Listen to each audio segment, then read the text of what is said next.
जय मसीह की 1 year Bible study दिन 18 रोमियो अध्याय 8 पवित्र आत्मा के द्वारा जीवन।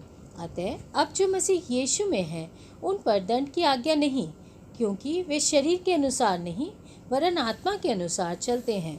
क्योंकि जीवन की आत्मा की व्यवस्था ने मसीह यीशु में मुझे पाप की और मृत्यु की व्यवस्था से स्वतंत्र कर दिया। क्योंकि जो काम व्यवस्था शरीर के कारण दुर्बल होकर ना कर सकी, उसको परमेश्वर ने किया, अर्थात अपने ही पुत्र को पाप में शरीर की समानता में और पाप बलि होने के लिए भेजकर शरीर में पाप पर दंड की आज्ञा दी, इसलिए कि व्यवस्था की विधि हम में जो शरीर के अनुसार नहीं वरन आत्मा के अनुसार चलते हैं पूरी की जाए। क्योंकि शारीरिक व्यक्ति शरीर की बातों पर मन लगाते हैं, परंतु आध्यात्मिक आत्मा की बातों पर मन लगाते हैं। शरीर पर मन लगाना तो मृत्यु है, परंतु आत्मा पर मन लगाना जीवन और शांति है। क्योंकि शरीर पर मन लगाना तो परमेश्वर से बैर रखना है, क्योंकि ना तो परमेश्वर की व्यवस्था के अधीन है और ना हो सकता है। और जो शारीरिक दशा में है वे परमेश्वर को प्रसन्न नहीं कर सकते। परंतु जबकि परमेश्वर का आत्मा तुम में बसता है तो तुम शारीरिक दशा में नहीं परंतु आत्मिक दशा में हो। यदि किसी में मसीह का आत्मा नहीं तो वह उसका जन नहीं। यदि मसीह तुम में है तो देह पाप के कारण मरी हुई है, परंतु आत्मा धर्म के कारण जीवित है। यदि उसी का आत्मा जिसने यीशु को मरे हुए में से जिलाया तुम में बसा हुआ है, तो जिसने मसीह को मरे हुए में से जिलाया वह तुम्हारी नश्वर देहों को भी अपनी आत्मा के द्वारा जो तुम में बसा हुआ है जिलाएगा। इसलिए हे भाइयों, हम शरीर के कर्जदार नहीं कि शरीर के अनुसार दिन काटें, क्योंकि यदि तुम शरीर के अनुसार दिन काटोगे तो मरोगे, यदि आत्मा से देह की क्रियाओं को मारोगे तो जीवित रहोगे। इसलिए कि जितने लोग परमेश्वर के आत्मा के चलाए चलते हैं वे ही परमेश्वर के पुत्र हैं। क्योंकि तुमको दासत्व की आत्मा नहीं मिली कि फिर भयभीत हो, परंतु लेपालकपन की आत्मा मिली है, जिससे हम हे अब्बा हे पिता कहकर पुकारते हैं। आत्मा आप ही हमारी आत्मा के साथ गवाही देता है कि हम परमेश्वर के संतान हैं, और यदि संतान हैं तो वारिस भी, वरन परमेश्वर के वारिस और मसीह के संगी वारिस हैं, कि जब हम उसके साथ दुख उठाएं तो उसके साथ महिमा भी पाएं। भविष्य में प्रकट होने वाली महिमा, क्योंकि मैं समझता हूँ कि इस समय के दुख और कलेश उस महिमा के सामने जो हम पर प्रकट होने वाली है कुछ भी नहीं है। क्योंकि सृष्टि बड़ी आशा भरी दृष्टि से परमेश्वर के पुत्रों के प्रकट होने की बाट जो रही है। क्योंकि सृष्टि अपनी इच्छा से नहीं पर अधीन करने वाले की ओर से व्यवस्था के अधीन इस आशा से की गई कि सृष्टि भी आप ही विनाश के दासत्व से छुटकारा पाकर परमेश्वर की संतानों की महिमा की स्वतंत्रता प्राप्त करेगी। क्योंकि हम जानते हैं कि सारी सृष्टि अब तक मिलकर करहाती और पीड़ाओं में पड़ी तड़पती है, और केवल वही नहीं पर हम भी जिनके पास आत्मा का पहला फल है आप ही अपने में करहाते हैं और लेपालक होने की अर्थात अपनी देह के छुटकारे की बाट जोते हैं। इस आशा के द्वारा हमारा उद्धार हुआ है। परंतु जिस वस्तु की आशा की जाती है जब वे देखने में आए तो फिर आशा कहाँ रही। क्योंकि जिस वस्तु को कोई देख रहा है उसकी आशा क्या करेगा, परंतु जिस वस्तु को हम नहीं देखते यदि उसकी आशा करते हैं तो धीरज से उसकी बाट जोते भी हैं। इसी रीति से आत्मा भी हमारी दुर्बलता में सहायता करता है, क्योंकि हम नहीं जानते कि प्रार्थना किस रीति से करना चाहिए, परंतु आत्मा आप ही ऐसी आहें भर भर कर जो बयान से बाहर है हमारे लिए विनती करता है। और मनों का जांचने वाला जानता है कि आत्मा की मनसा क्या है, क्योंकि वह पवित्र लोगों के लिए परमेश्वर की इच्छा के अनुसार विनती करता है। हम जानते हैं कि जो लोग परमेश्वर से प्रेम रखते हैं उनके लिए सब बातें मिलकर भलाई ही को उत्पन्न करती हैं, अर्थात उन्हीं के लिए जो उसकी इच्छा के अनुसार बुलाए हुए हैं। क्योंकि जिन्हें उसने पहले से जान लिया उन्हें पहले से ठहराया भी है कि उसके पुत्र के स्वरूप में हो, ताकि वे बहुत भाइयों में पहलौठा ठहरें। फिर जिन्हें उसने पहले से ठहराया उन्हें बुलाया भी, और जिन्हें बुलाया उन्हें धर्मी भी ठहराया है, और जिन्हें धर्मी ठहराया उन्हें महिमा भी दी है। परमेश्वर का प्रेम। अतः हम इन बातों के विषय में क्या कहें? यदि परमेश्वर हमारी ओर है तो हमारा विरोधी कौन हो सकता है? जिसने अपने निज पुत्र को भी न रख छोड़ा परंतु उसे हम सबके लिए दे दिया, वह उसके साथ हमें और सब कुछ क्यों न देगा? परमेश्वर के चुने हुए पर दोष कौन लगाएगा?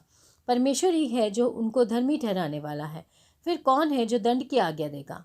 मसीह ही है जो मर गया वरन मुर्दों में से जी उठा और परमेश्वर के दाहिनी ओर है और हमारे लिए निवेदन भी करता है। कौन हमको मसीह के प्रेम से अलग करेगा? क्या कलेश या संकट या उपद्रव या अकाल या नंगाई या जोखिम या तलवार? जैसा लिखा है, तेरे लिए हम दिन भर घात किए जाते हैं, हम वध होने वाली भेड़ों के समान गिने गए हैं। परंतु इन सब बातों में हम उसके द्वारा जिसने हमसे प्रेम किया है जयवंत से भी बढ़कर है।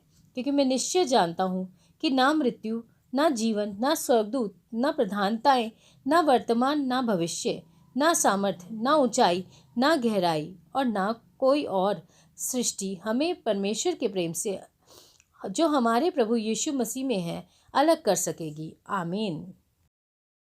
भजन संहिता अध्याय 9। परमेश्वर के न्याय के लिए धन्यवाद का भजन। हे यहोवा परमेश्वर, मैं अपने पूर्ण मन से तेरा धन्यवाद करूँगा। मैं तेरे सब आश्चर्य कर्मों का वर्णन करूँगा। मैं तेरे कारण आनंदित और प्रफुल्लित होऊंगा। हे परम प्रधान, मैं तेरे नाम का भजन गाऊंगा।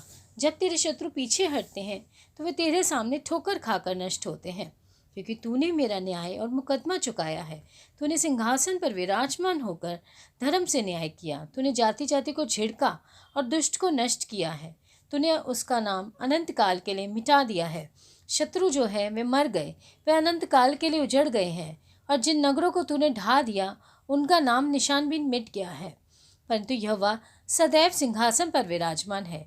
उसने अपना सिंहासन न्याय के लिए सिद्ध किया है और वह आप ही जगत का न्याय धर्म से करेगा। वह देश देश के लोगों का मुकदमा खराई से निपटाएगा। यहोवा पिसे हुओं के लिए ऊंचा गढ़ ठहरेगा। वह संकट के समय के लिए भी ऊंचा गढ़ ठहरेगा।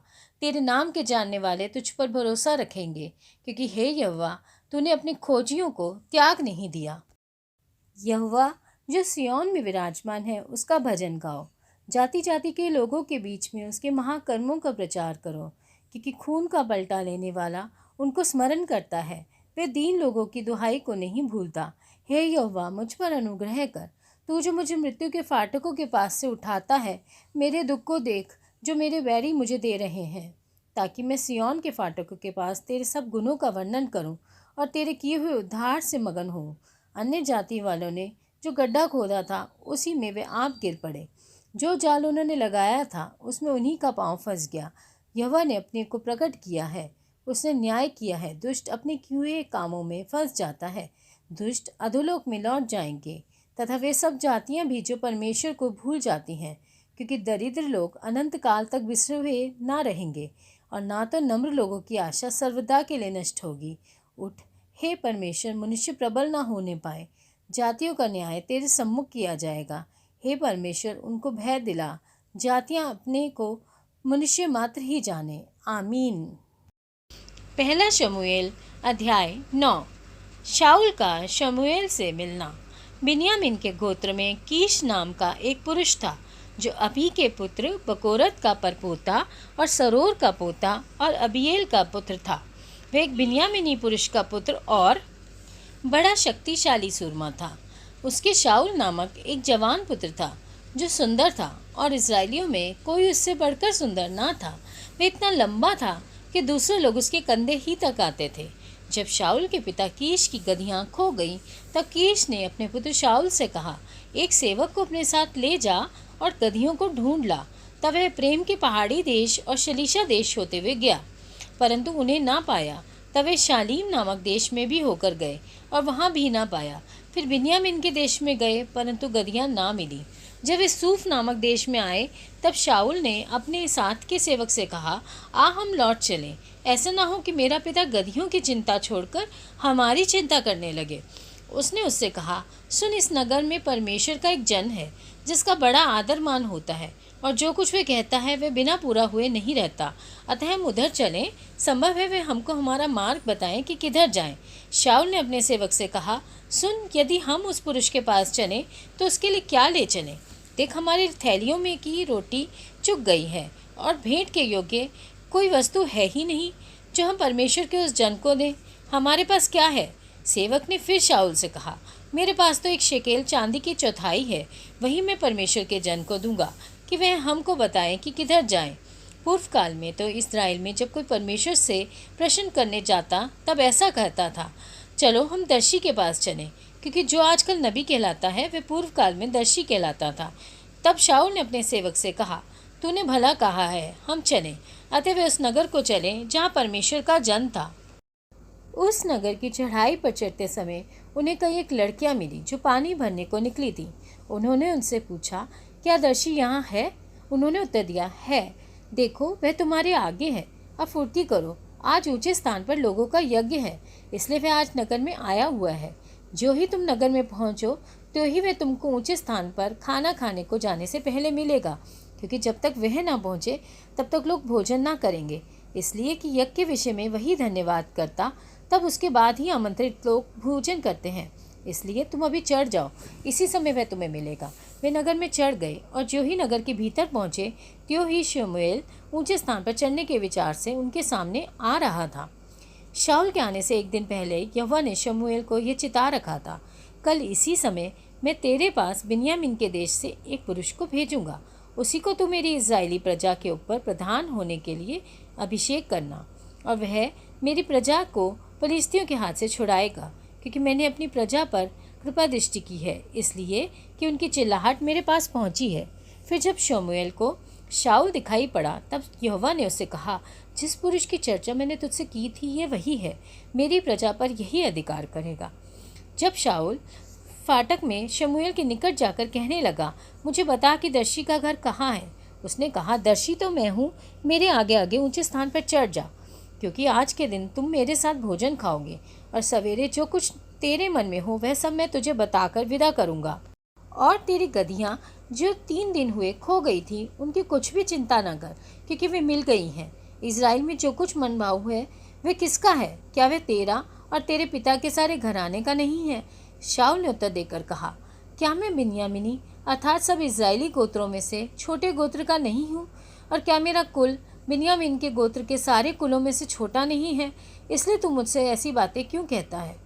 तब शमूएल ने शाऊल और उसके सेवक को कोठरी में पहुंचाकर आमंत्रित लोगों, जो लगभग 30 जन थे, उनके साथ मुख्य स्थान पर बैठा दिया। फिर शमूएल ने रसोइये से कहा, जो टुकड़ा मैंने तुझे देकर अपने पास रखकर छोड़ने को कहा था उसे ले आ। तो रसोइये ने जांघ को मांस समेत उठाकर शाऊल के आगे रख दिया। तब शमूएल ने कहा, जो रखा है उसे देख और अपने सामने रख के खा, क्योंकि वह तेरे लिए इसी नियत समय तक जिसकी चर्चा करके मैंने लोगों को न्योता दिया रखा हुआ है। शाऊल ने उस दिन शमूएल के साथ भोजन किया। तब वे ऊंचे स्थान से उतरकर नगर में आए और उसने घर की छत पर शाऊल से बातें की। शमूएल द्वारा राजा होने के लिए शाऊल का अभिषेक। सवेरे वे तड़के उठे और पाँव फटते शमूएल ने शाऊल को छत पर बुलाकर कहा, उठ, मैं तुझको विदा करूँगा। तब शाऊल उठा और वह और शमूएल दोनों बाहर निकल गए, और नगर के सिरे की उतराई पर चलते चलते शमूएल ने शाऊल से कहा, अपने सेवक को हमसे आगे बढ़ने की आज्ञा दे। वह आगे बढ़ गया, परंतु तू अभी खड़ा रहे कि मैं तुझे परमेश्वर का वचन सुनाऊं। आमीन।